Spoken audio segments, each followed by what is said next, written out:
तो चलिए बच्चों, आज के इस लेक्चर में हम इलेक्ट्रिक पोटेंशियल एंड कैपेसिटेंस के मोस्ट इंपॉर्टेंट न्यूमेरिकल्स को डिस्कस करने जा रहे हैं। इस वीडियो में मैं आपको 7-8 कुछ ऐसे न्यूमेरिकल्स करवाऊंगा जो हर साल बोर्ड एग्जाम में पूछे जाते हैं। ठीक है जी।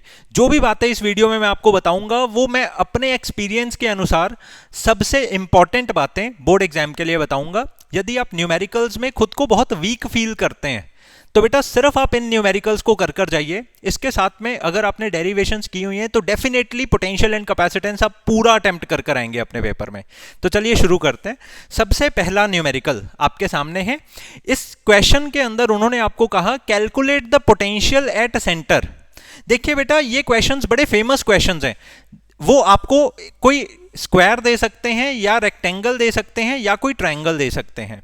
इसके वर्टिसेस के ऊपर अलग अलग चार्जेस रख देंगे। जैसे यहां पर Q चार्ज रख दिया, यहां 2Q चार्ज रख दिया। इसी तरह से चारों के चारों वर्टिसेस के ऊपर कुछ ना कुछ वो चार्जेस रख देंगे और फिर आपको कहेंगे इन चार्जेस के कारण सेंटर पर कितना पोटेंशियल बना है वो कैलकुलेट करके दिखाओ। ठीक है ना।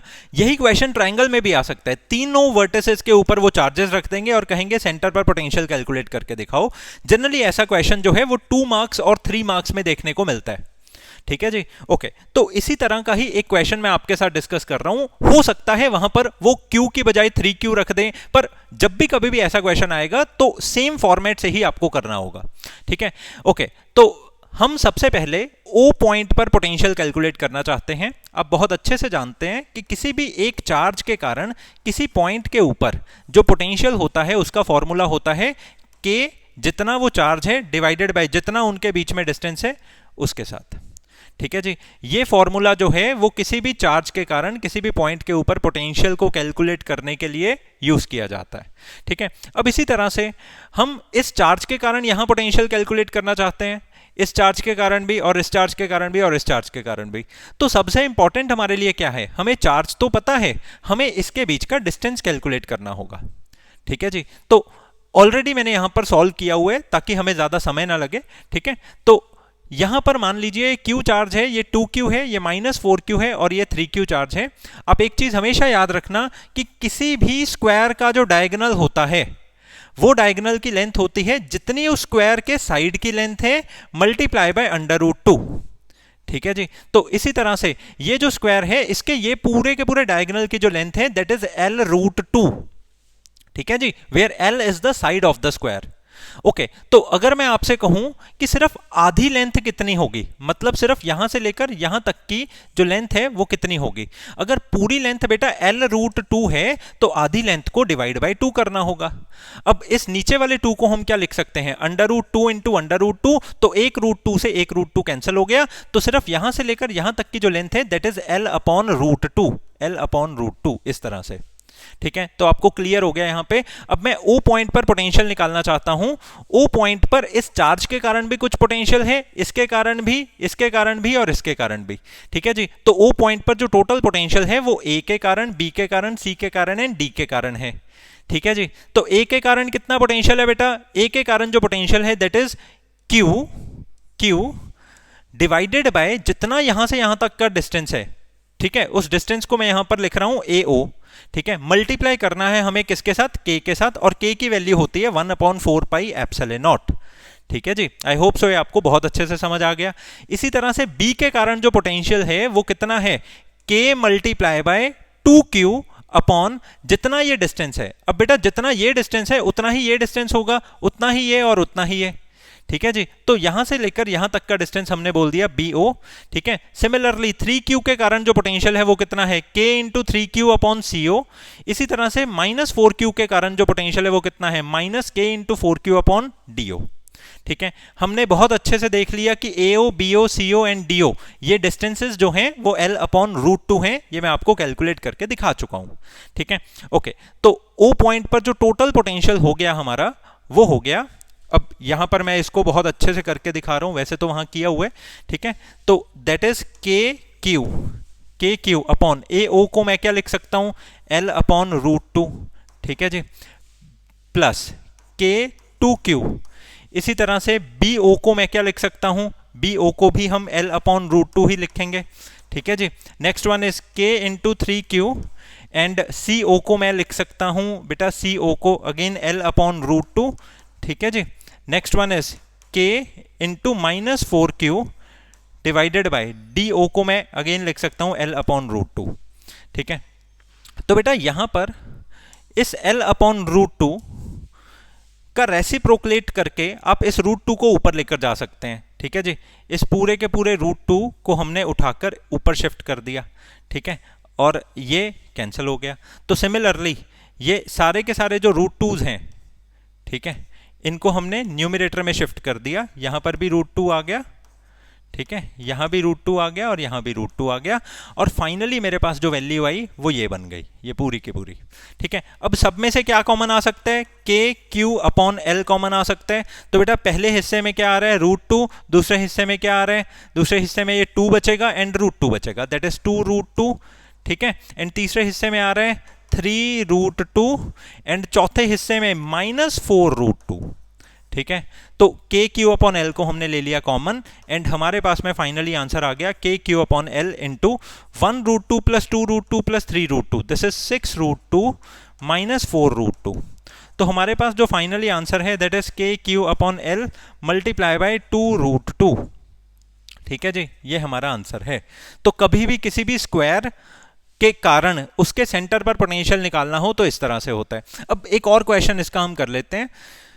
मान लिया जाए हमारे पास में एक ट्राइंगल है, हमें इस ट्राइंगल के कारण सेंटर पर पोटेंशियल कैलकुलेट करना है, तो क्या करेंगे? सेम काम करेंगे बेटा। सबसे पहले तो आपको ये पता होना चाहिए कि इस ट्राइंगल का AO वाला डिस्टेंस कितना है, ठीक है जी, BO वाला डिस्टेंस कितना है एंड CO वाला डिस्टेंस कितना है, ये चीज आपको जरूर पता होनी चाहिए। एक चीज हमेशा याद रखना, अगर ये सेंटर वाला पॉइंट सेंट्रॉइड है तो जितना यहां से यहां तक का डिस्टेंस, यहां से यहां तक का डिस्टेंस और यहां से यहां तक का डिस्टेंस होगा वो सेम होगा।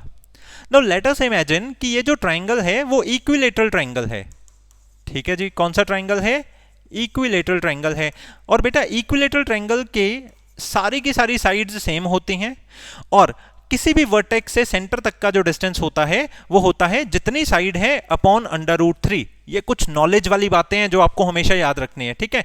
यहां से लेकर यहां तक की वैल्यू भी L अपॉन रूट 3, यहां से लेकर यहां तक की लेंथ भी L अपॉन रूट 3। मैंने ऐसे पता नहीं कितने बच्चे देखे हैं जिनको ऐसी छोटी छोटी बातें नहीं आती होती और इसी के कारण उनका क्वेश्चन अटकता है, ठीक है जी। ओके, तो अब हम टोटल पोटेंशियल ऊपर निकालना चाहते हैं। तो बेटा टोटल पोटेंशियल ऊपर कितना होगा? Potential due to A plus potential due to B plus potential due to C, ठीक है जी। तो A के कारण कितना पोटेंशियल निकलेगा? यहां पर K जितना A का चार्ज है 2Q डिवाइडेड बाय जितना इसका डिस्टेंस है मतलब L अपॉन रूट 3, ठीक है, प्लस B जितना B का चार्ज है माइनस Q डिवाइडेड बाय जितनी इसकी लेंथ है L अपॉन रूट 3, ठीक है, प्लस C जितना इसका चार्ज है, C का चार्ज अगेन बेटा माइनस Q है डिवाइडेड बाय उसकी भी लेंथ कितनी है L अपॉन रूट 3। तो सब में से जो आप कॉमन ले सकते हैं उसको ले लीजिए। ये रूट 3 ऊपर चला गया, this is 2 root 3 K Q upon L, ठीक है, minus root 3 K Q upon L minus root 3 K Q upon L. तो सब में से हमने के क्यू अपॉन एल को ले लिया कॉमन एंड ब्रैकेट के अंदर आ गया 2 root 3 minus root 3 minus root 3। I hope so ये आपको बहुत अच्छे से समझ में आ रहा है। तो हम पूरा का पूरा कैंसिल कर सकते हैं, ये पूरा कैंसिल हो गया एंड टोटल पोटेंशियल हमारा क्या आ गया बेटा? 0 आ गया। प्रॉपरली मैंने यहां पर नोट किया हुआ है, ठीक है, आप इसको अच्छे से देख सकते हैं, ठीक है। अब इसको आप अलग अलग क्वेश्चंस मत मानिए, ये सेम ही टाइप के क्वेश्चंस हैं, ठीक है। अब बहुत जरूरी है आपके लिए 4 चीजें सीखना जो मैं अब आपको बताने जा रहा हूं। ये 4 चीजें सीखने के बाद आप थोड़े अपर लेवल के भी क्वेश्चंस कर पाएंगे, ठीक है। ओके, तो सबसे पहली चीज है आपकी, एक चीज तो मैंने आपको बताई दी, किसी भी चार्ज के कारण किसी पॉइंट पर जो पोटेंशियल होता है that is 1/4 pi epsilon naught Q upon R, ठीक है जी। अगली बात आप याद रखें बेटा, मान लीजिए ये चार्ज है, ठीक है, इस चार्ज ने हर दिशा में अपनी इलेक्ट्रिक फील्ड फैलाई हुई है, ठीक है जी। अगर आपको कोई बोले कि इस चार्ज के कारण जो कहीं पर पोटेंशियल है वो V है, ठीक है जी, मतलब इस चार्ज ने किसी लोकेशन के ऊपर, मान लो P लोकेशन के ऊपर जो पोटेंशियल बनाया है वो V बनाया है, ठीक है, तो पता करके बताओ इस P लोकेशन पर इलेक्ट्रिक फील्ड की क्या स्ट्रेंथ होगी। बेटा अपने दिमाग में बहुत अच्छे से बिठा लो, जो इलेक्ट्रिक फील्ड होती है वो पोटेंशियल का डेरिवेटिव होती है विद रिस्पेक्ट टू x। वो पोटेंशियल का क्या होती है बेटा, डेरिवेटिव होती है विद रिस्पेक्ट टू x। अब एक बात आप याद रखना, जैसे जैसे हम चार्ज से दूर जाते हैं वैसे वैसे डिस्टेंस ज्यादा हो जाता है। ठीक है, डिस्टेंस के ज्यादा होने से वर्क डन ज्यादा हो जाता है, एंड पोटेंशियल का फॉर्मूला होता है वर्क डन अपॉन चार्ज। तो एक तरह से पोटेंशियल भी क्या हो जाता है, ज्यादा हो जाता है। मतलब जब भी कभी भी हम चार्ज से दूर जा रहे होते हैं तो हमारा पोटेंशियल डिक्रीज होता है। ठीक है, मतलब जब भी कभी भी डिस्टेंस बेटा इंक्रीज करता है तो पोटेंशियल हमेशा डिक्रीज करता है, ये आपको हमेशा याद रखना है। और इसी तरह से जब डिस्टेंस इंक्रीज करता है तो इलेक्ट्रिक फील्ड वीक हो जाती है, मतलब इलेक्ट्रिक फील्ड डिक्रीज करती है। तो मतलब पोटेंशियल एंड इलेक्ट्रिक फील्ड हमेशा ऑपोजिट होते हैं, एक दूसरे के ऑपोजिट होते हैं, तो इसीलिए इसके साथ में क्या लगता है, माइनस का साइन लगता है। ठीक है जी, तो मैंने आपको अभी अभी बड़ी ही इंपॉर्टेंट बात बताई है, वो ये है कि किसी भी चार्ज के कारण जो इलेक्ट्रिक फील्ड बनती है वो इस तरफ बनती है, और हर एक जगह पर पोटेंशियल भी होता है और इलेक्ट्रिक फील्ड भी होती है। अगर हम एक पोटेंशियल बताया हुआ है और हम इलेक्ट्रिक फील्ड कैलकुलेट करना चाहते हैं, उसका फॉर्मूला होता है माइनस dv अपॉन dx। ये माइनस का साइन इसलिए लगता है कि जैसे जैसे हम चार्ज से दूर जाते हैं वैसे वैसे इलेक्ट्रिक फील्ड डिक्रीज करती है, पर पोटेंशियल वैसे वैसे इंक्रीज करता है। क्यों? क्योंकि डिस्टेंस इंक्रीज करता है, डिस्टेंस के इंक्रीज करने से वर्क डन भी इंक्रीज करता है, और पोटेंशियल का फॉर्मूला होता है वर्क डन अपॉन चार्ज। आई होप सो ये आपको बड़े अच्छे से बात पकड़ में आ रही है।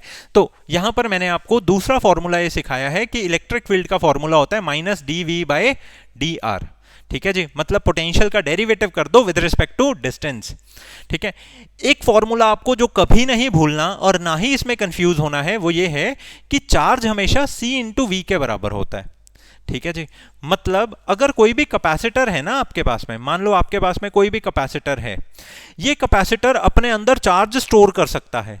ठीक है, ये कैपेसिटर अपने अंदर कितना चार्ज स्टोर कर सकता है, दैट इज जितनी इस कैपेसिटर की कैपेसिटेंस है मल्टीप्लाई बाय जितना इस कैपेसिटर के साथ में मैंने बैटरी लगाया है। वो बैटरी का पोटेंशियल मान लो V है, तो ये चार्ज कितना स्टोर हो जाएगा, C इंटू वी। नेचुरल सी बात है, अगर ये कैपेसिटर अपने अंदर चार्ज स्टोर करना चाहता है तो कितना चार्ज स्टोर करेगा, ये डिपेंड करता है एक तो इसमें कितनी जगह है, ये उतना ही ज्यादा चार्ज स्टोर करेगा, मतलब कितनी इसमें कैपेसिटेंस है। दूसरी बात, जो मैंने इसके साथ बैटरी लगाई है वो कितना चार्ज भेज रही है, कितनी सप्लाई मिल रही है। अगर सप्लाई ही नहीं मिलेगी तो क्या वो खाक चार्ज स्टोर करेगा अपने अंदर, तो सप्लाई भी तो चाहिए ना। तो बैटरी का कितना पोटेंशियल है मल्टीप्लाई बाय कितना इस कैपेसिटर का कैपेसिटेंस है, वो होता है हमारा चार्ज। ये आपको हमेशा याद रखना है। ठीक है, इसी से ही हम बना सकते हैं जो पोटेंशियल है वो होता है Q अपॉन C। ठीक है, ओके। तो बेटा इसके बाद में ना मैं आपको ये वाला पॉइंट पढ़ा रहा हूं। देखो, जब भी कभी भी हम किसी भी कैपेसिटर में चार्ज को स्टोर करते हैं बैटरी लगाकर, तो चार्ज को स्टोर करवाने के लिए इस बैटरी को कुछ पुश करना पड़ता है, कुछ पुश करना पड़ता है, मतलब इस बैटरी को कुछ एनर्जी लगानी पड़ती है। ठीक है जी, वो एनर्जी का नाम होता है पोटेंशियल एनर्जी। ठीक है जी, तो पोटेंशियल एनर्जी का क्या फॉर्मूला होता है, 1/2 CV²। मतलब किसी भी कैपेसिटर में जब हम चार्जेस को डालते हैं तो जो पहले से ही चार्जेस उसमें मौजूद होते हैं वो हमें अपोज करते हैं, तो उसकी ऑपोजिशन को सहन करने के लिए हमें और जबरदस्त पुश करना पड़ता है। ठीक है जी, वो जो पुश करना पड़ता है, वो पुश करने के लिए हमारे को जो एनर्जी लगानी पड़ती है वो एनर्जी का नाम होता है पोटेंशियल एनर्जी। आई होप सो ये आप बड़े अच्छे से समझ रहे हैं। ठीक है, तो पोटेंशियल एनर्जी कितना होता है किसी भी कैपेसिटर का, 1/2 CV²। ठीक है, अब इसका एक फॉर्मूला नहीं 3 फॉर्मूले होते हैं। ठीक है, तो अगर तो किसी न्यूमेरिकल में आपको कैपेसिटेंस दिया हुआ है और पोटेंशियल दिया हुआ है, आप पोटेंशियल एनर्जी निकाल सकते हैं 1/2 CV² लगाकर। ठीक है जी, और अगर आपको किसी न्यूमेरिकल के अंदर बेटा उन्होंने चार्ज और पोटेंशियल दिया हुआ है, तो आप क्या करेंगे। देखो, चार्ज का फॉर्मूला होता है C इंटू वी, ठीक है जी। तो अगर मैं इसको तोड़कर लिखना चाहूं तो मैं C ऐसे ही लिख देता हूं, पोटेंशियल को लिख देता हूं V मल्टीप्लाई बाय V, तो ये C इंटू V मिलकर क्या बन जाएगा, चार्ज, और सिर्फ एक V फालतू का बचा वो यहां पर आ जाएगा। ठीक है, तो ये दूसरा फॉर्मूला है हमारा, ये भी बड़ा इंपॉर्टेंट है। अगर किसी क्वेश्चन में चार्ज एंड पोटेंशियल दिया है तो हाफ QV आप लगाकर पोटेंशियल एनर्जी निकाल सकते हैं। ठीक है, तो इसी तरह से अब देखिए, जैसे आपके पास चार्ज का फॉर्मूला है C इंटू V, ठीक है जी। अगर आप हाफ C को तो ऐसे ही पड़ा रहने दें, आप V का फॉर्मूला इसमें से निकाल लें, that is Q upon C। तो V की जगह पे अगर आप बेटा Q अपॉन C लिख दें तो V का स्क्वायर क्या बन जाएगा, Q का स्क्वायर अपॉन C का स्क्वायर। तो एक C से एक C हो जाएगा कैंसिल, ये फॉर्मूला बन जाएगा half Q square upon C, half Q square upon C। तो ये तीन फॉर्मूले हैं पोटेंशियल एनर्जी के, ये आपको याद होने चाहिए। अगर C एंड V दिया है तो ये लगेगा, अगर Q एंड V दिया है तो ये लगेगा, अगर Q एंड C दिया है तो ये लगेगा। ठीक है जी, बात मेरी समझ गए? ओके, अब इसके अलावा मैंने आपको एक और चीज बताई थी। ठीक है, ये मैंने जब वन शॉट वाली वीडियो बनाई थी ना, उसमें भी मैंने बताया हुआ है, और एक मेरी यहां पर वीडियो बनी हुई है जिसमें मैंने PYQ सॉल्व करवाए हैं पिछले 10, 15, 20 साल के पोटेंशियल एंड कैपेसिटेंस के, उसमें भी मैंने ये बातें बहुत ज्यादा आपको अच्छे से बताई हुई है। ठीक है, तो चलिए मैं अभी आपको बता रहा हूं। अगर कोई भी कैपेसिटर है, तुम चाहते हो इस कैपेसिटर के अंदर मैं ज्यादा चार्ज स्टोर कर पाऊं, मतलब इस कैपेसिटर के मैं कैपेसिटेंस को इंक्रीज कर दूं, तो बेटा इसके अंदर हम जब डाइलेक्ट्रिक स्लैब को डाल देते हैं तो इसकी कैपेसिटेंस इंक्रीज हो जाती है। मतलब खाली कैपेसिटर की अगर कैपेसिटेंस C है ना, तो जब मैंने K डाइलेक्ट्रिक स्लैब को डाल दिया तो इसकी कैपेसिटेंस K टाइम C हो जाएगी। ठीक है जी, समझ गए मेरी बात? अब मान लिया जाए ये एक कैपेसिटर था, इसके अंदर मैंने K डाइलेक्ट्रिक को डाल दिया, इस कैपेसिटर का जो डिस्टेंस है वो D है, तो बेटा इसकी कैपेसिटेंस क्या हो जाएगी, इसकी कैपेसिटेंस हो जाएगी K into C not. C not का मतलब है जब कोई भी कैपेसिटर नहीं, जब कोई भी डाइलेक्ट्रिक स्लैब हमने नहीं डाला, ठीक है ना, उस समय की कैपेसिटेंस है C नॉट। ठीक है, अब इसमें मैं थोड़ी मॉडिफिकेशन कर रहा हूं। देखो, मान लिया जाए अगर बेटा मैं इस कैपेसिटर के आधे हिस्से में K1 का डाइलेक्ट्रिक स्लैब डाल दूं और आधे हिस्से में K2 का डाइलेक्ट्रिक स्लैब डाल दूं, ठीक है जी, तो क्या होगा? तो बेटा कुछ नहीं होगा, हम एक तरह से इस वाले कैपेसिटर को C1 मानेंगे और इस वाले कैपेसिटर को C2 मानेंगे, और इन दोनों कैपेसिटर को सीरीज में अटैच किया हुआ डिक्लेयर कर देंगे। मतलब जब भी कभी भी आप किसी भी एक कैपेसिटर के अंदर आधे हिस्से में K1 का डाइलेक्ट्रिक स्लैब डालेंगे, आधे हिस्से में K2 का डाइलेक्ट्रिक स्लैब डालेंगे, ठीक है जी, तो इसकी कैपेसिटेंस C1 मानेंगे, इसकी कैपेसिटेंस C2 मानेंगे, और इस पूरे के पूरे हिस्से को हम सीरीज मानेंगे, इस पूरे के पूरे कैपेसिटर को हम सीरीज मानेंगे। समझ गए मेरी बात? ठीक है, ओके। इसी तरह से अगर मैं किसी भी कैपेसिटर को इस तरह से डाइलेक्ट्रिक स्लैब दूं, मतलब ऊपर मैं K1 का डाइलेक्ट्रिक स्लैब डाल दूं, नीचे मैं K2 का डाइलेक्ट्रिक स्लैब डाल दूं, तो इस पूरे को मैं पैरेलल मानूंगा। मेरी बात समझ गए हैं? ठीक है, इसको हम सीरीज मानेंगे, इस पूरे को हम पैरेलल मानेंगे। ठीक है, ओके। एक बात मैं आपको और बताना चाहता हूं, किसी भी कैपेसिटर की जो कैपेसिटेंस होती है ना बेटा, वो होती है epsilon not A upon D। ठीक है जी, तो जैसे इसकी C1 कैपेसिटेंस कितनी होगी, इसकी C1 कैपेसिटेंस होगी एप्सिलॉन नॉट, जितना इसका एरिया है डिवाइडेड बाय जितना इसका डिस्टेंस है। मान लो अगर इसका डिस्टेंस D/2 है तो डिवाइड किससे होगा, D/2, और इसके साथ जो डाइलेक्ट्रिक कांस्टेंट मैंने डाला है उसको मल्टीप्लाई करना है, क्योंकि मैं तुम्हें बता चुका हूं कि जब भी कभी भी हम डाइलेक्ट्रिक स्लैब डालते हैं तो K से हम मल्टीप्लाई करते हैं। बस ये 5 बातें अगर आपने सीख ली, अब न्यूमेरिकल्स करने में कोई प्रॉब्लम नहीं आएगी। ठीक है जी, अब हम आगे बढ़ते हैं। चलिए अगला क्वेश्चन आ रहा है बेटा हमारे सामने। इस क्वेश्चन में उन्होंने आपको कहा what is the work done in moving plus Q charge along CRD। मतलब मान लिया जाए यहां पर एक चार्ज रखा है Q का, यहां पर एक दूसरा चार्ज रखा है -Q का, हम इस प्लस Q चार्ज को C से R से D तक लेकर जाना चाहते हैं। तो अभी अभी मैं आपको बता चुका हूं बेटा, पोटेंशियल का फॉर्मूला होता है work done upon charge. Actually ये पोटेंशियल जो होता है ये पोटेंशियल डिफरेंस होता है। ये क्या होता है बेटा, पोटेंशियल डिफरेंस होता है। ठीक है जी, तो इसी तरह से वर्क डन का क्या फॉर्मूला होगा, potential difference multiply by charge. ठीक है जी। तो अगर पोटेंशियल है वर्क डन अपॉन चार्ज, तो वर्क डन क्या होगा, potential difference multiply by charge. ये जो मैंने अभी 5 बातें बताई ना, इनकी बहुत हेल्प मिलेगी आपको। ठीक है जी, ओके। तो यहां पर इसी तरह से वर्क डन का मैंने फॉर्मूला लगाया, potential difference multiply by charge. ठीक है, ओके। तो पोटेंशियल डिफरेंस हम कहां से कहां लेकर जाना चाहते हैं बेटा, इन्होंने क्लियर कर दिया, सी से आर से डी तक लेकर जाना है। पहले सी से आर, फिर आर से डी तक लेकर जाना है। ठीक है जी। तो अगर बेटा ये चार्ज यहां ऐसे ही पड़ा हुआ है और ये चार्ज ऐसे ही पड़ा हुआ है, इन दोनों की फील्ड के अंदर मैं इसको सी से आर से डी तक लेकर जाना चाहता हूं, तो सबसे पहले आप ये देखो, सी से डी तक लेकर जाने में कितना पोटेंशियल डिफरेंस आ गया। तो पोटेंशियल डिफरेंस मैं लिखूंगा जितना पोटेंशियल डी का है माइनस जितना पोटेंशियल सी का है। ठीक है, मल्टीप्लाई बाय जिस चार्ज को तुमने लेकर जाना है, क्योंकि हम यहां प्लस क्यू चार्ज को लेकर जाना चाहते हैं, तो मैंने प्लस क्यू से इसको मल्टीप्लाई कर दिया। अब सबसे पहला काम है डी वाले पॉइंट का पोटेंशियल निकालना। बेटा बाद वाले इस डी वाले पॉइंट का पोटेंशियल निकालना। देखो बेटा, इस डी वाले पॉइंट के ऊपर इस चार्ज ने भी अपनी फील्ड बनाई हुई है और इस चार्ज ने भी अपनी फील्ड बनाई हुई है, तो जिनकी इलेक्ट्रिक फील्ड वहां बनी हुई है उन्हीं का ही वहां पर पोटेंशियल होगा। ठीक है, ओके। तो सबसे पहले पता करो डी वाले पॉइंट पर इस माइनस क्यू का कितना पोटेंशियल है, फिर पता करो डी वाले पॉइंट पर इस प्लस क्यू का कितना पोटेंशियल है। ठीक है जी, ओके। तो यहां पर ये डिस्टेंस जो प्लस क्यू और माइनस क्यू का है वो हमारा 2L का डिस्टेंस है। ठीक है जी, ओके। तो पोटेंशियल डिफरेंस एट डी वाला पॉइंट मैं निकालने जा रहा हूं। पहले मैं इसका पोटेंशियल यहां पर निकाल रहा हूं। पोटेंशियल का क्या फॉर्मूला होता है, के कितना है ये चार्ज, क्यू है ये चार्ज, डिवाइडेड बाय कितना है इसका यहां से लेकर यहां तक का डिस्टेंस, 2L प्लस L मतलब 3L का डिस्टेंस है। ठीक है जी, माइनस के कितना है ये वाला चार्ज, माइनस क्यू का चार्ज है।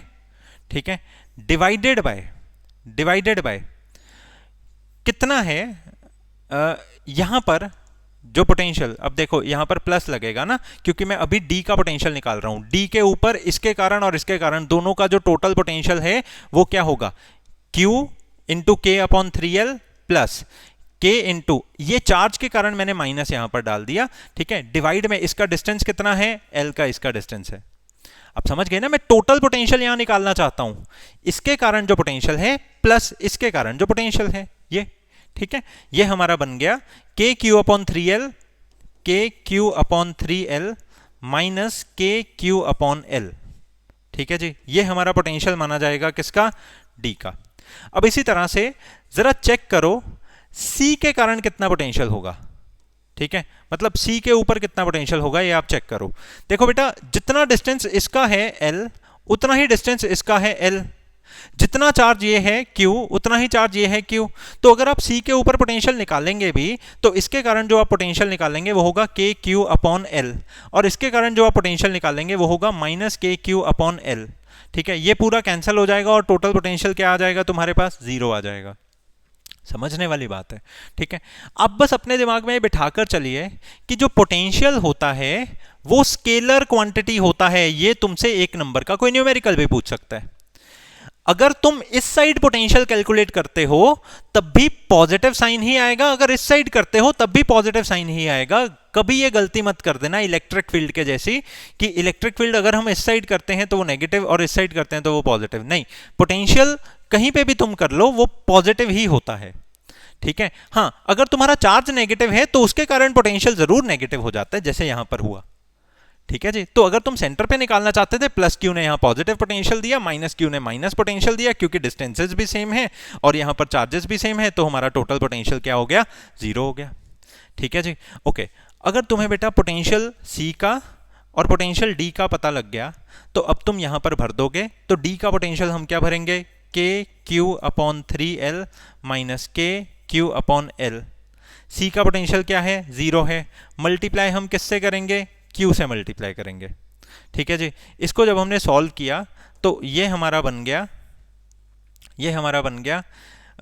जैसे के क्यू अपॉन L को हमने ले लिया कॉमन बेटा, तो यहां पर हमारे पास आ गया 1/3 माइनस 1। ठीक है, मल्टीप्लाई बाय Q, ये बन गया के क्यू अपॉन L। ठीक है, दिस इज 1 - 3 मतलब ये -2/3 इंटू क्यू हो गया, तो हमारा टोटल पोटेंशियल हो गया -2/3 KQ/L इंटू क्यू। मैं आपको सॉल्व करके इसलिए बता रहा हूं क्योंकि सॉल्व करके बताने से ज़्यादा बात बनती है, ठीक है जी। तो इसीलिए ऑलरेडी मैंने लिखा हुआ है यहाँ पे, तो जो बच्चे बहुत हरी में है वो इसको नोट करके थोड़ा आगे स्किप करके, ठीक है ना, क्वेश्चंस नेक्स्ट कर सकते हैं, ठीक है।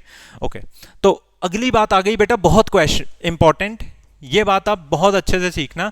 उन्होंने आपको पोटेंशियल दे दिया और फिर आपसे पूछा find the electric field at this point, ठीक है जी। इलेक्ट्रिक फील्ड का क्या फॉर्मूला होता है बेटा? -dV/dx, ठीक है। तो मतलब हमें डेरिवेटिव करना है पोटेंशियल का, ठीक है, 3x का स्क्वायर। तो इलेक्ट्रिक फील्ड का फॉर्मूला बता चुका हूं मैं आपको, -dV/dx। तो v की वैल्यू हमारे को उन्होंने दी हुई है 3x का स्क्वायर, ठीक है जी। तो इसका कैसे होगा डेरिवेटिव? 3x के स्क्वायर का डेरिवेटिव होगा 3, ऐसे ही आएगा। x स्क्वायर का डेरिवेटिव है 2x, ठीक है जी। ओके, आगे इसके माइनस का साइन ऐसे ही लगा रहेगा, ठीक है। अब मैं जो इलेक्ट्रिक फील्ड निकालना चाहता हूं वो इस पर्टिकुलर पॉइंट पे निकालना चाहता हूं, मतलब 1,0.2 पॉइंट पे। तो मतलब x एक्सिस की जगह पे, यहां पर तो सिर्फ x एक्सिस ही है ना, तो x एक्सिस की जगह पे जो इलेक्ट्रिक फील्ड आएगी, ठीक है ना, उसके लिए मैं x की वैल्यू भरूंगा। तो ये बन गया -3 इंटू 2 की मल्टीप्लीकेशन में 1, एंड फाइनली जो हमारा आंसर आया, ठीक है जी, फाइनली जो हमारा आंसर आया दैट इज -6। क्योंकि इसमें सिर्फ x एक्सिस ही मौजूद है, तो ये जो इलेक्ट्रिक फील्ड होगी this will be along x axis only, ठीक है जी, क्योंकि इसके पास पड़ा ही सिर्फ x है, ठीक है। तो आप ऐसा भी कह सकते हैं कि ये इलेक्ट्रिक फील्ड जो -6 है ये Ex है, और Ey कोई है ही नहीं इलेक्ट्रिक फील्ड, आप उसको 0 भी लिख सकते हैं, जैसे आपको ठीक लगे, ठीक है। चलिए अगले क्वेश्चन पे हम मूव करते हैं। ओके, ये वाला क्वेश्चन सेम है पिछले वाले की ही तरह, पर इस क्वेश्चन में आपके पास x भी है, आपके पास y भी है और आपके पास z भी है। इन्होंने आपको कहा find the magnitude of electric field at 1, 0 and -2 metre. तो बेटा इलेक्ट्रिक फील्ड का तुम्हारे पास फॉर्मूला है -dV/dx, ठीक है जी।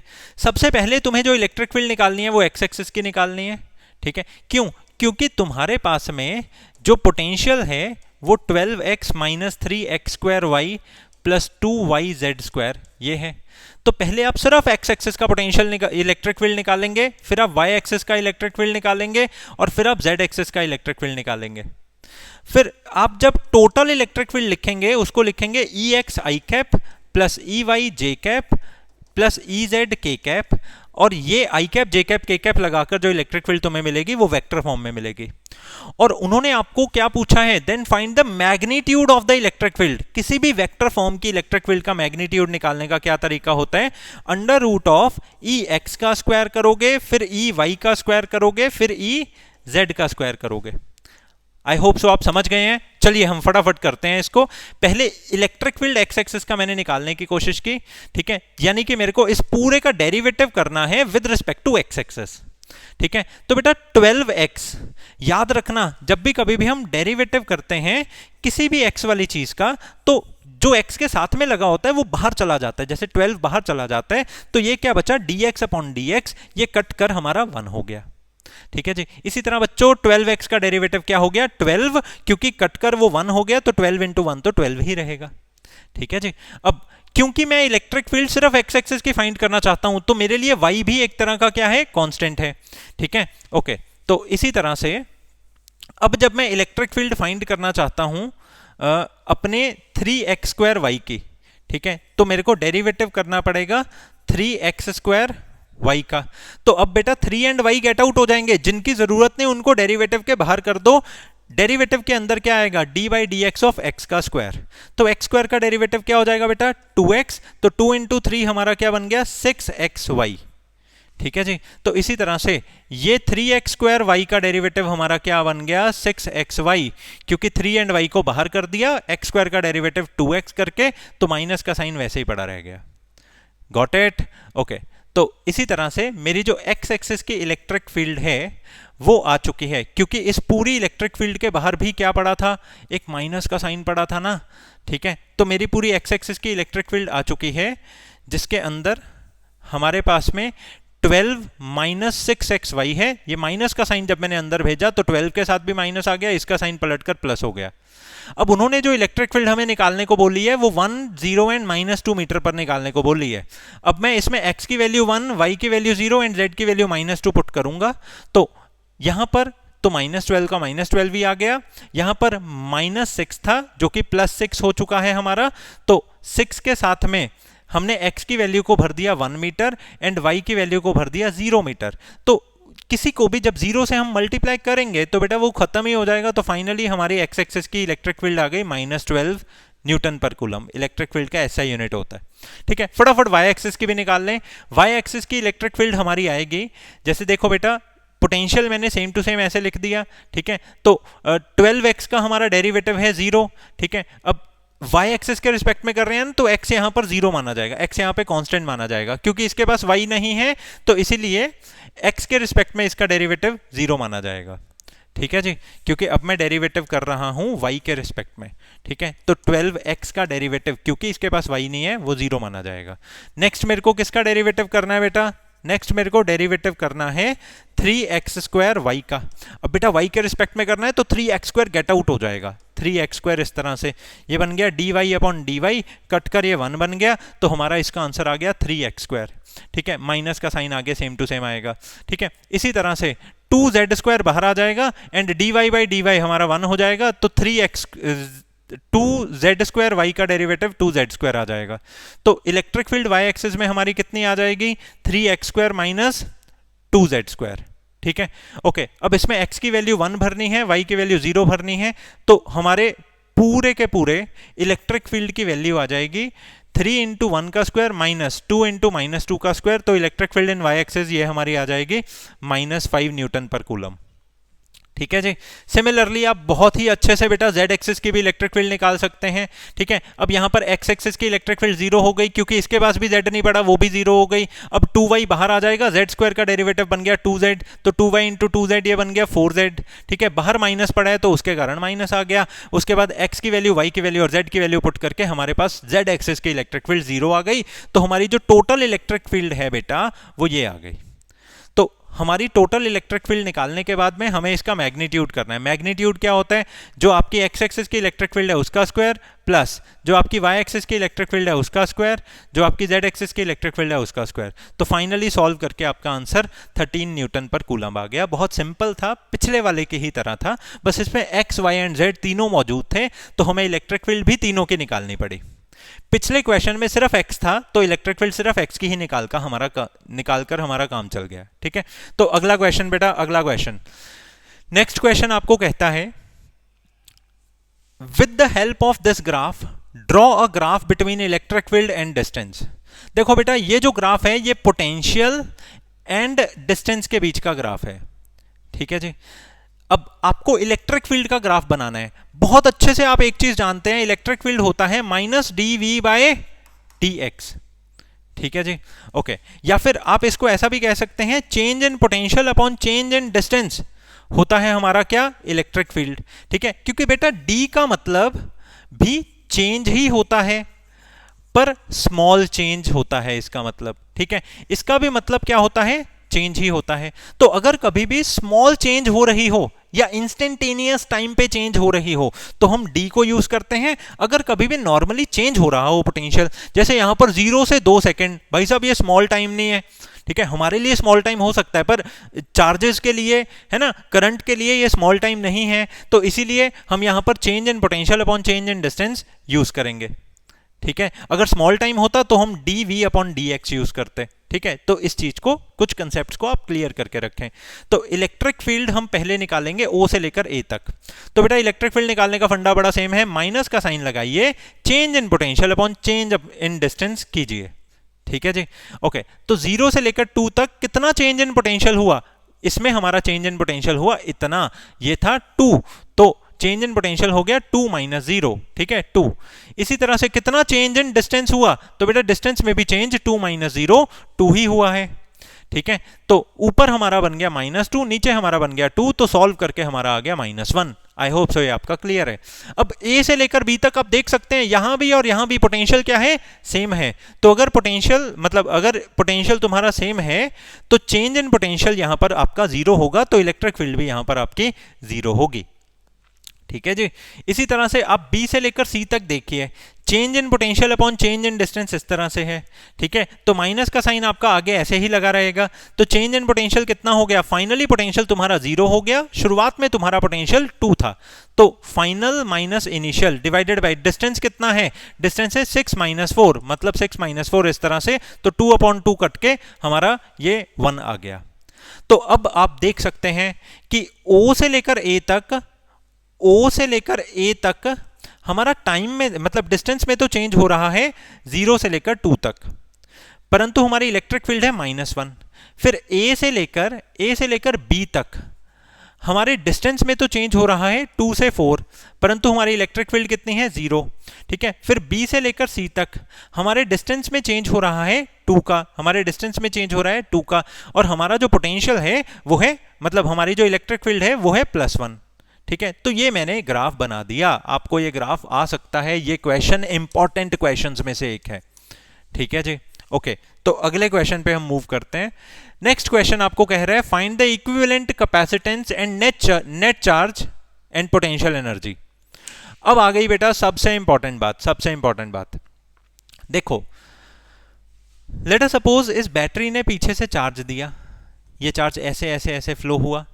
ठीक है जी, ये वाला जो चार्ज है वो इस कैपेसिटर के पास में भी गया और यहां पर भी गया। ठीक है जी, एक बात हमेशा याद रखना कि जब भी कभी भी किसी भी वायर के एक पॉइंट और दूसरे पॉइंट के बीच में कोई भी कंपोनेंट नहीं होता, ना बल्ब होता है ना कोई कैपेसिटर होता है, मतलब नो कंपोनेंट इज देयर। ठीक है जी, तो जितना यहां पर पोटेंशियल होता है उतना ही यहां पर पोटेंशियल होता है। मतलब if there is no component present between two terminals then potential will be same. और अगर पोटेंशियल तुम्हारा सेम है तो नो करंट विल फ्लो। तो अगर बेटा पोटेंशियल तुम्हारा सेम है तो कोई भी करंट फ्लो नहीं करेगा।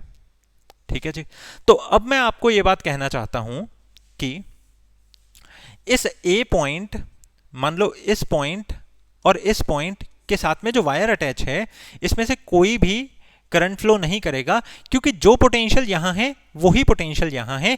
तो इन दोनों पॉइंट्स के बीच में कोई भी करंट फ्लो नहीं करेगा, मतलब ना ही ऊपर से करेगा ना ही नीचे से करेगा, क्योंकि करंट बेटा तभी फ्लो करता है जब इधर के और इधर के पॉइंट्स का पोटेंशियल डिफरेंस होता है, जब इधर के और इधर के पॉइंट्स का बेटा पोटेंशियल डिफरेंट होता है। ठीक है, अब यहां पर वायर अटैच करने के कारण यहां का और यहां का पोटेंशियल सेम हो गया, तो ऊपर से भी इसको सेम पोटेंशियल मिलेगा, यहां से भी इसको सेम पोटेंशियल मिलेगा, तो पोटेंशियल सेम हो गया, there will be no flow of current. और इस चीज को हम कहते हैं शॉर्ट सर्किट। ठीक है जी, इसी चीज को हम कहते हैं बेटा शॉर्ट सर्किट। ठीक है, अब इसी तरह से आप देखिए ये वाला और ये वाला पॉइंट इस तरह से वायर के साथ अटैच है, तो इसमें से कोई भी करंट फ्लो नहीं करेगा।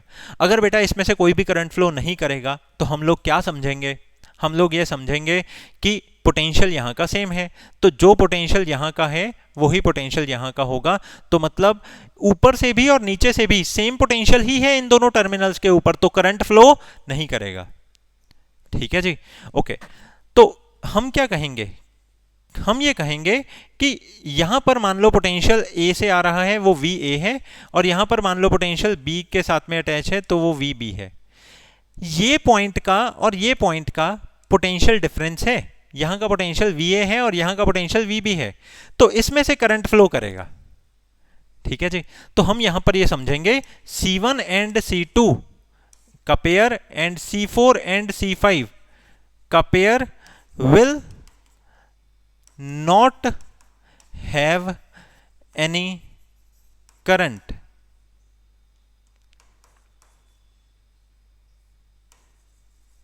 Will not have any current. ठीक है जी, तो इसकी जो नेट कैपेसिटेंस मानी जाएगी वो सिर्फ ये सेंटर वाला ही माना जाएगा, वो C3 ही माना जाएगा, जिसकी कैपेसिटेंस है 3 माइक्रोफेरेड। ठीक है जी, तो ये चीज़ मैंने यहाँ पर लिख भी रखी है। तो इसकी नेट कैपेसिटेंस है 3 माइक्रोफेरेड। अब उन्होंने आपको कहा find net charge and potential energy.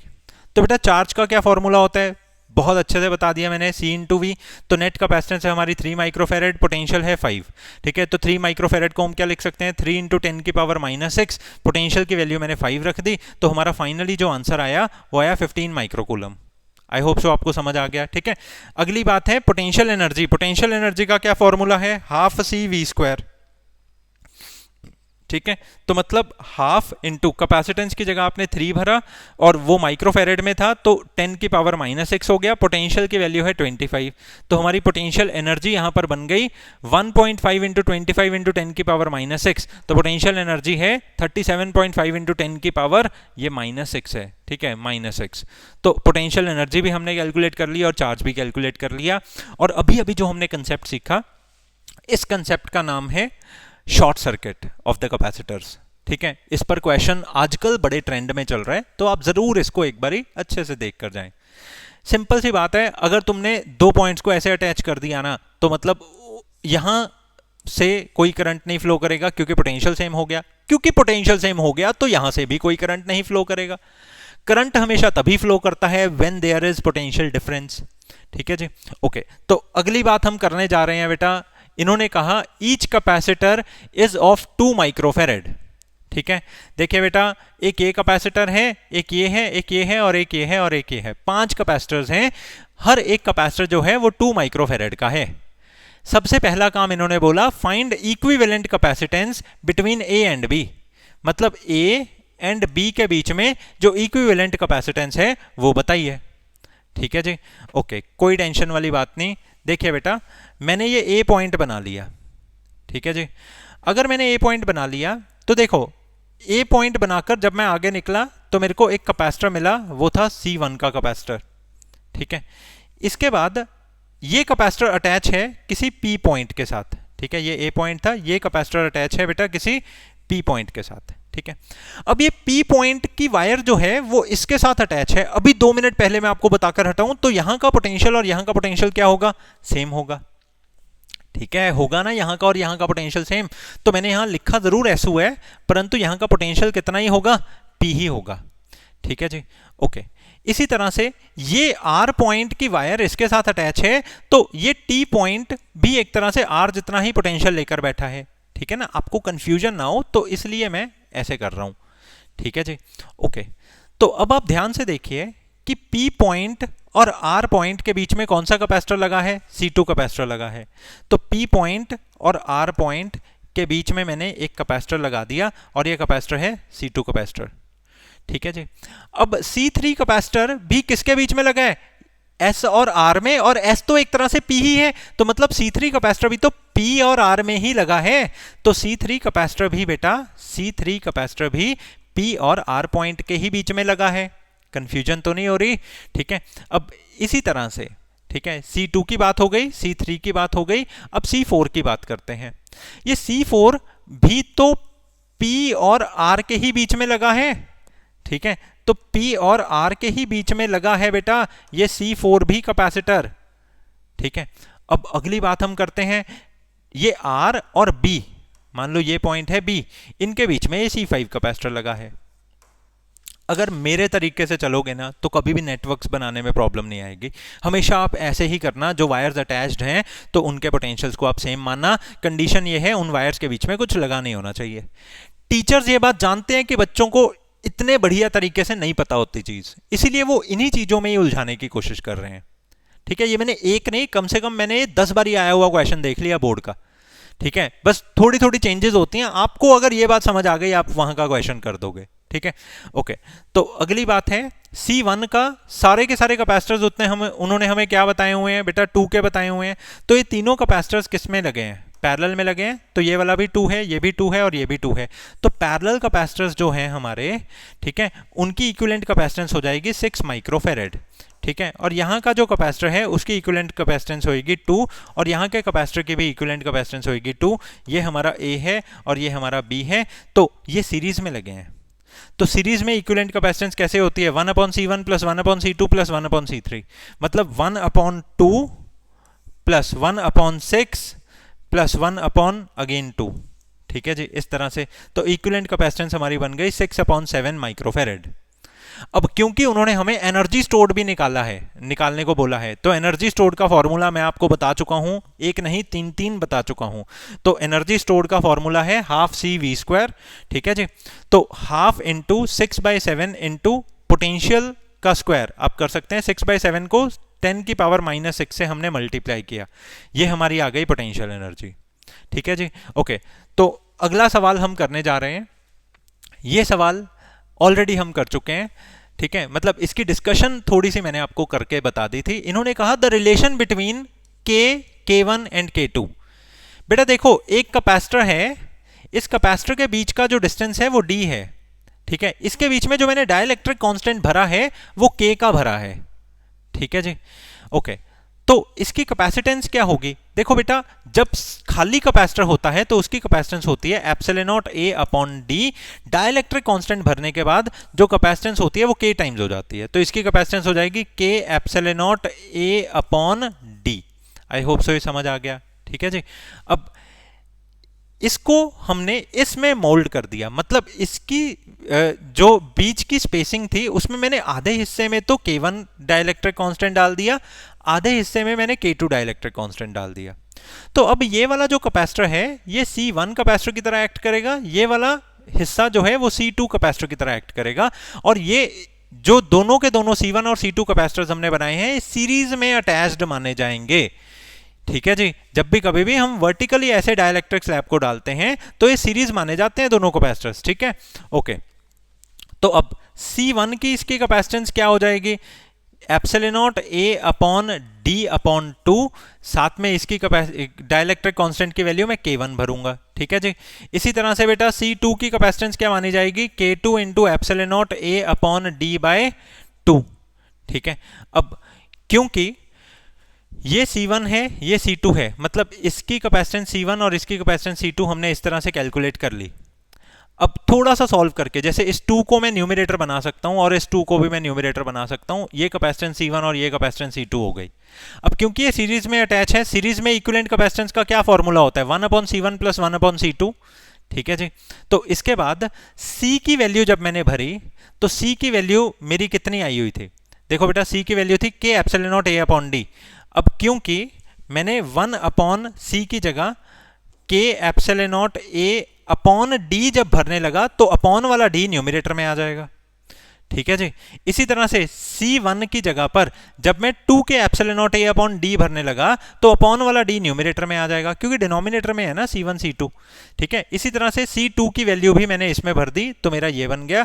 सब में से हम जो कॉमन ले सकते थे वो हमने कॉमन ले लिया, जैसे d/ε0A को मैंने इसमें से कॉमन ले लिया। ठीक है, इसी तरह से d/ε0A को मैंने इसमें से कॉमन ले लिया, अगेन d/ε0A को मैंने इसमें से कॉमन ले लिया। ठीक है जी, यहां पर बचा 1/k और यहां पर d/ε0A को जब हमने कॉमन ले लिया, साथ में इसके 2 भी हमने कॉमन ले लिया, तो ब्रैकेट में आ गया 1/k1 प्लस 1/k2। ठीक है, तो ये पूरा का पूरा इससे कैंसिल हुआ, तो 1/k की वैल्यू आ गई 1/2k1 प्लस k2/2ε0। ठीक है जी, तो बेटा k की वैल्यू हमारे पास में आ जाएगी 2k1 k2/k1 प्लस k2। ये हमारी है रिलेशन। किस किस के बीच में रिलेशन चाहिए था हमें बेटा, K, K1 एंड K2। इसमें K भी पड़ा है, K1 भी पड़ा है और K2 भी पड़ा है। ठीक है जी, आई होप सो ये रिलेशन आपको समझ आ गया, बहुत इंपॉर्टेंट है ये रिलेशन। ठीक है, 30-35 मिनट में सबसे बेस्ट जो आप कर सकते हो वो इस टाइम कर रहे हो। ठीक है ना, फुल यूटिलाइजेशन हो रहा है, यही न्यूमेरिकल्स आने हैं और एग्जैक्टली आप वही पढ़ रहे हो। ठीक है, टाइम वेस्ट नहीं हो रहा आपका। ओके, तो अगला है हमारा a capacitor of capacitance C is charged to potential V। ठीक है, मान लो बेटा एक कैपेसिटर है जिसकी कैपेसिटेंस है C, इसको मैंने एक V पोटेंशियल लगाकर चार्ज कर दिया। It is then connected to another uncharged capacitor having same capacitance. इसके बाद बेटा मैंने इसकी बैटरी को रिमूव कर दिया और इस कैपेसिटर को एक दूसरे अनचार्ज्ड कैपेसिटर के साथ अटैच कर दिया। मतलब ये वाला जो कैपेसिटर है ये तो चार्ज हो चुका है, ये तो चार्ज्ड कैपेसिटर है।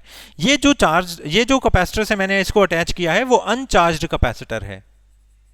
ठीक है जी, वो अनचार्ज्ड कैपेसिटर है। ठीक है, uncharged capacitor having same capacitance, इस अनचार्ज्ड कैपेसिटर की भी सेम कैपेसिटेंस है जितनी उसकी है। Find the ratio of energy stored in combined system to the stored initially in the single capacitor. बेटा जब ये कैपेसिटर हमने सिर्फ वी बैटरी के साथ में अटैच किया था तो उस टाइम इसमें जो एनर्जी स्टोर हुई वो इनिशियल एनर्जी थी, और वो एनर्जी किसके बराबर थी, जितना इसमें चार्ज स्टोर हुआ, ठीक है जी, डिवाइडेड बाय 2c, क्योंकि U का फॉर्मूला होता है हाफ CV²। ठीक है जी, और मैं Q का फॉर्मूला जानता हूं, Q is equal to CV। तो यहां पर अगर हम चाहें तो V की जगह पर क्या लिख सकते हैं, Q अपॉन C लिख सकते हैं। ठीक है जी, तो मैंने यहां पर हाफ C V की जगह पर क्या लिख दिया, Q का स्क्वायर अपॉन C का स्क्वायर। इससे हमारा ये एक कैंसिल हो गया, ये बन गया हाफ Q का स्क्वायर अपॉन C। ठीक है जी, ओके। तो इनिशियली हमने जब बैटरी के साथ में इसको अटैच किया, तो जब बेटा बैटरी के साथ अटैच किया तो बैटरी इसको क्या दे रही थी, चार्ज दे रही थी। तो कितनी इसके अंदर पोटेंशियल एनर्जी स्टोर हो गई, Q² अपॉन 2C की पोटेंशियल एनर्जी स्टोर हो गई। आप मेरे से ये सवाल पूछना चाहते हैं कि सर आपने यहाँ पर हाफ CV² क्यों नहीं यूज किया। ठीक है बेटा, इसलिए नहीं यूज किया क्योंकि जब हमने इस कैपेसिटर को हटाकर किसी दूसरे कैपेसिटर के साथ में लगाना है तो उनका चार्ज चेंज हो जाना है। ठीक है जी, तो यहां बात जो चल रही है वो चार्ज की चल रही है। ठीक है, तो हाफ CV² में चार्ज नहीं है ना, तो इसीलिए मैंने उसको Q वाला फॉर्मूला इसमें यूज किया। ठीक है, ओके। तो फाइनली अगर मैं बात करूं तो फाइनल वाला जो पोटेंशियल एनर्जी होगा वो कितना होगा। देखो बेटा, फाइनली इन दोनों कैपेसिटर्स को पैरेलल में लगाने के बाद, ठीक है जी, इन दोनों कैपेसिटर को इस तरह से पैरेलल में लगाने के बाद इनकी जो कैपेसिटेंस है वो चेंज हो चुकी है। देखो इसकी कैपेसिटेंस अब कितनी हो चुकी है, मान लो C' हो गई। पैरेलल में कैपेसिटेंस का क्या फॉर्मूला होता है, बस कैपेसिटर्स को ऐड कर दो। ठीक है जी, तो अब फाइनली जो पोटेंशियल एनर्जी है वो कितनी हो जाएगी। अभी भी इन दोनों के पास चार्ज तो कितना ही है, Q ही है। बेशक इसका चार्ज इसके पास चला गया पर चार्ज तो अभी भी इनके पास कितना ही है, Q ही है। ठीक है जी, तो ये हो जाएगा Q का स्क्वायर अपॉन 2 इंटू, अब इनकी जो कैपेसिटेंस है वो इक्विवेलेंट कैपेसिटेंस C' बन चुकी है। ठीक है, C' ऐसे हो गया, तो ये हमारा बन गया Q का स्क्वायर अपॉन 2 इंटू C' की वैल्यू मैंने लिख दी 2 इंटू C। तो हमारा ये बन गया Q का स्क्वायर अपॉन 4C। ठीक है, तो उन्होंने फिर कहा रेशो निकालो। ठीक है, रेशो हमें निकालनी है final potential energy to the initial potential energy की। तो जब मैंने ऐसे रेशो निकालने की कोशिश की, ये बन गया Q का square upon 4C divided by Q का square upon 2C। Q square से Q स्क्वायर कैंसिल हो गया, C से C कैंसिल हो गया, ये पलटकर जब ऊपर गया ये बन गया 2 अपॉन 4, ये कैंसिल हो गया, दिस इज 1 अपॉन 2। तो the ratio of potential energy stored in initial and final situation is 1 upon 2। ठीक है जी, आई होप सो आपको समझ में आ गया। ये न्यूमेरिकल्स हमने कर लिए हैं। ठीक है, हमने इन 45 मिनट्स में सबसे इंपॉर्टेंट काम खत्म कर लिया इलेक्ट्रिक पोटेंशियल एंड कैपेसिटेंस का। नेक्स्ट वीडियो में मैं आपके साथ में करंट इलेक्ट्रिसिटी के क्वेश्चंस डिस्कस करूंगा। ठीक है, इसी तरह से पूरे के पूरे चैप्टर्स के सारे न्यूमेरिकल्स आपके प्रिपेयर हो जाएंगे। आप सिर्फ अपनी तरफ से इतना एफर्ट कर लो, डेरिवेशंस प्रिपेयर कर लो। डेरिवेशंस भी सबसे इंपॉर्टेंट जो होती है वो मैं वीडियो में आपको करवाऊंगा। ठीक है, उसकी भी आपकी समस्या का हल हो जाएगा। पर करना तो बेटा आपको ही है ना, डॉक्टर आपको सिर्फ डोज दे सकता है, अगर आप दवाई ही नहीं लेंगे तो क्या होगा। ठीक है, ओके, आज के लिए इतना ही है। Next we will discuss in next lecture. ठीक है।